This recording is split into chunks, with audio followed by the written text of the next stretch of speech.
Friends, hello, नमस्कार। आज मैं फिर आपके सामने हूँ, सूरज शर्मा। मैंने आपसे वादा किया था कि मैं क्रिकेट पे कुछ बातें किया करूँगा और क्रिकेट ही मेरा विषय रहेगा। इस पे मैं कुछ ऐसी चीज़ें बताया करूँगा आप लोगों को जो आज की जो हमारी युवा पीढ़ी है शायद उसे ना पता हो, या कईयों को पता भी होती है तो बट उसके ऊपर चर्चा नहीं होती। आपसे रिक्वेस्ट है कि मेरा चैनल सब्सक्राइब करना, शेयर करना और लाइक भी करना। 5 जून 1932 को हिंदुस्तान ने पहला टेस्ट मैच खेला था लॉर्ड्स में, और हमारे इंडिया की तरफ से जो पहली सेंचुरी लगाई थी टेस्ट में वो थे लाला अमरनाथ। फिर उनके 2 बेटे भी थे, महेंद्र अमरनाथ, जिनका काफ़ी अच्छा रहा है as a middle order batsman, career अच्छा रहा है। उनकी 9 टेस्ट सेंचुरीज़ हैं, 2 ओडीआई सेंचुरीज़ हैं, और उनके दूसरे बेटे की सुरेंद्र अमरनाथ, उनकी एक ही सेंचुरी है जो कि उन्होंने अपने डेब्यू टेस्ट में लगाई थी। ये एक मैंने आपको पहलू दिया, इनके बारे में आगे फिर बात करते रहेंगे। लेकिन जो मेरा आज का वो विषय है वो ये है वर्ल्ड कप। 1975 से वर्ल्ड कप का सिलसिला स्टार्ट हुआ। शुरू के 2 वर्ल्ड कप वेस्ट इंडीज़ ने लिए। फिर 1983 में हिंदुस्तान ने विश्व कप जीत के सारी दुनिया को अचंभित कर दिया। 1987 में ऑस्ट्रेलिया जीता, और 1987 के बाद आ गया आपका 1992, वो पाकिस्तान ने जीता। 1996 श्रीलंका ने जीता। 1999 Australia, 2003 Australia, 2007 Australia, 2011 India, 2015 Australia, 2019 England, 2023 Australia. Australia के पास 6 हैं, इंडिया के पास 2 हैं, और वेस्ट इंडीज़ के पास 2, एक श्रीलंका और पाकिस्तान के पास। एशिया में 3 टीमें हैं, इंडिया के पास 2 हैं, श्रीलंका और पाकिस्तान। लेकिन इसमें जो सबसे हैरानी की बात ये है वो ये कि पाकिस्तान और श्रीलंका की जो टीमें हैं वो 1992 पाकिस्तान इमरान खान के जाने के बाद वो लगातार नीचे आती गई, और आज तो वो 0 है। और श्रीलंका के साथ भी ऐसा ही हुआ। 1996 में जब उन्होंने वर्ल्ड कप जीता, फिर थोड़ा और आगे वो चले, जब तक ये संगाकारा, जयवर्धने और मुरलीधरन ये सब खेलते रहे, उनकी टीम अच्छी चली, लेकिन अब वो भी नीचे है। हमारी टीम बदस्तूर ऊपर जा रही है, हमारा ग्राफ ऊपर जा रहा है। और आज मैं एक ऐसा ही स्टोरी लेके आया हूँ जो कि हमारे टेस्ट इतिहास में शायद सबसे एक कड़वा अनुभव है, और वो है 2007 का विश्व कप। 2005 तक, मई तक सब ठीक चल रहा था, और सौरव गांगुली की कप्तानी में हमने 2 टेस्ट मैचों की सीरीज़ जिम्बाब्वे से 2-0 से जीती। नवंबर के महीने में कोच का चुनाव होता है। उम्मीदवार थे 3-4, लेकिन हमारे मैनेजमेंट ने जो उम्मीदवार जिसको सेलेक्ट किया वो थे ग्रेग चैपल। और ग्रेग चैपल मुझे नहीं पता उनका माइंड सेट क्या है, लेकिन बहरहाल उन्होंने सौरव गांगुली के साथ, मतलब जिसे हम कहते हैं ना पंजाबी में उखरबाजी, वो करनी शुरू कर दी, और फिर वो विवाद और बढ़ते चले गए। लास्टली ये हुआ कि सौरव गांगुली को कप्तानी से हटा दिया गया और राहुल द्रविड़ को कप्तान बनाया गया। सौरव गांगुली वो प्लेयर था जिसने टीम इंडिया बनाई थी, और एक ऐसा मौका था 1999 में जब एक, आप ये कह लीजिए कि हमारे 6-7 प्लेयर बाहर हो गए थे, वो भी एक मतलब मिसहैप ही था। तो सौरव गांगुली ने बड़ी मेहनत करके पूरी टीम तैयार की थी। 2001 में जो ऑस्ट्रेलिया का विजयी रथ था टेस्ट मैचेस का, वो सौरव गांगुली ने अपनी कप्तानी में जितवाया था, जब वीवीएस लक्ष्मण ने एक महान 281 रन की पारी खेली थी और राहुल द्रविड़ ने 180 रन। तो इंडिया वो सीरीज़ 2-1 से जीता था। फिर गांगुली ने नेटवेस्ट ट्रॉफी 2002 इंग्लैंड में जितवाई, जिसमें युवराज सिंह और मोहम्मद कैफ ने फाइनल में वो हीरो बने। फिर 3 में हम वर्ल्ड कप सेमीफाइनल्स खेले, 2004 में पाकिस्तान जाके पाकिस्तान को ही फेंटा लगाया, 2005 में पाकिस्तान इंडिया आई, हमारी क्रिकेट एकदम सुपर डुपर थी। लेकिन जब ग्रेग चैपल कैप्टन बना तो बहुत कुछ पलट चुका था। राहुल द्रविड़ एक सॉफ्ट स्पोकन और एक ऐसे महान खिलाड़ी हैं हमारी कंट्री के जिन्हें the wall of the cricket कहा जाता है, और उनको ग्रेग चैपल ने यूज़ किया, मेरा जो मैं समझता हूँ, क्योंकि राहुल द्रविड़ को वो डिसीजन नहीं लेने देते थे। और राहुल द्रविड़ के अंडर में जब वर्ल्ड कप की टीम तैयार होने लगी 2007 की, तो उसमें बहुत सारे उलटफेर और हेरफेर होते रहे। और एक चीज़ आज भी जो मुझे लगता है, एक ऐसा महान खिलाड़ी वीवीएस लक्ष्मण, जिसकी जगह बनती थी 2003 के विश्व कप में, वहाँ पे ले गए दिनेश मोंगिया को, जो कि टोटल फ्लॉप रहा। 2007 में रॉबिन उथप्पा की कोई जगह नहीं बनती थी, वहाँ पे भी वीवीएस लक्ष्मण की जगह बनती थी। वीवीएस लक्ष्मण की उम्र 2007 में 32 साल की थी, वो खेल सकते थे। और जो 2007 का विश्व कप हुआ था, वेस्ट इंडीज़ जैसी एक ऐसी पिचें जहाँ पे स्कोर करना और ये सब मुश्किल होता है, वहाँ पे वीवीएस लक्ष्मण जैसा बैट्समैन अगर होता तो रिज़ल्ट कुछ और होता। अब पहला मैच हमारा बांग्लादेश के अगेंस्ट था। रन किसके आए? सौरव गांगुली के मेरे ख्याल से 66 थे, सहवाग और सचिन, उसके बाद उथप्पा, ये सब और इवन राहुल द्रविड़ के भी 14 ही रन थे, और युवराज ने बनाए थे 47, मुझे कुछ ऐसा याद आ रहा है। वो मैच हम हार गए। फिर जो दूसरा मैच था बरमुडा के खिलाफ, वो हमने ऐसे टाइगर्स की तरह खेला जैसे सामने ऑस्ट्रेलिया हो। बरमुडा के खिलाफ हमने उनको बड़ी पिटाई लगाई। इसने सहवाग ने सेंचुरी लगाई और गांगुली ने 89 रन्स लगाए।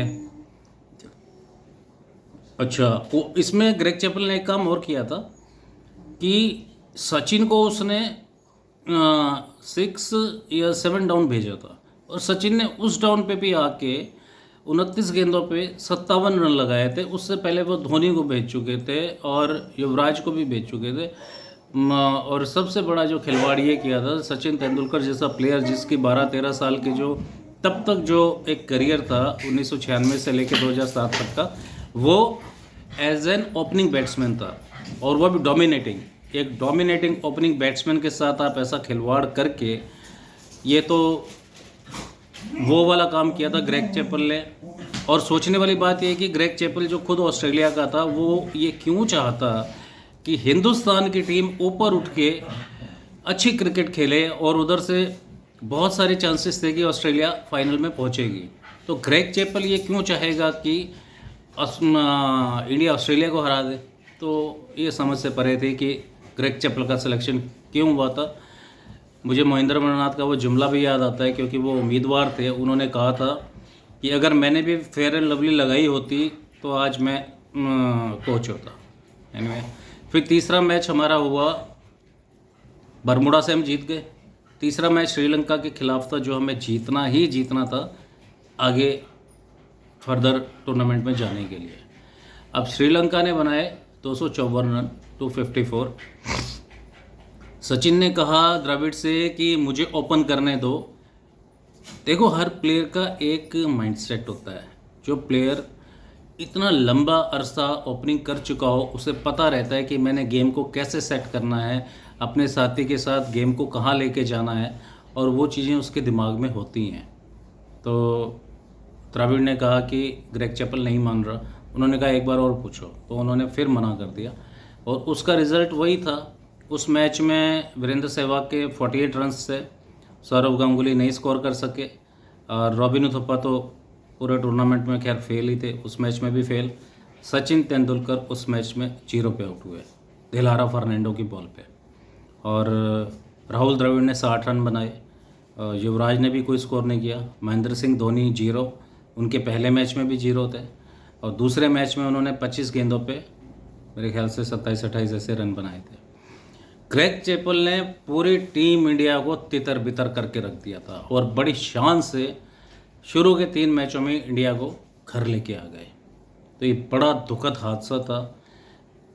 इतनी उम्मीदें, करोड़ों उम्मीदें टूटी थी, क्योंकि 2003 में हम फाइनल खेले थे, और 2003 में फाइनल खेलने का मतलब ये था कि आगे तरक्की होनी है तो शायद इंडिया और आगे जाके, बल्कि हमारा वो हाल हुआ कि एक टूर्नामेंट हमने फाइनल खेला और उसके टूर्नामेंट के हम दूसरे अगले टूर्नामेंट में पहले राउंड में ही हम बाहर हो गए। तो ये बड़ा दुखद था।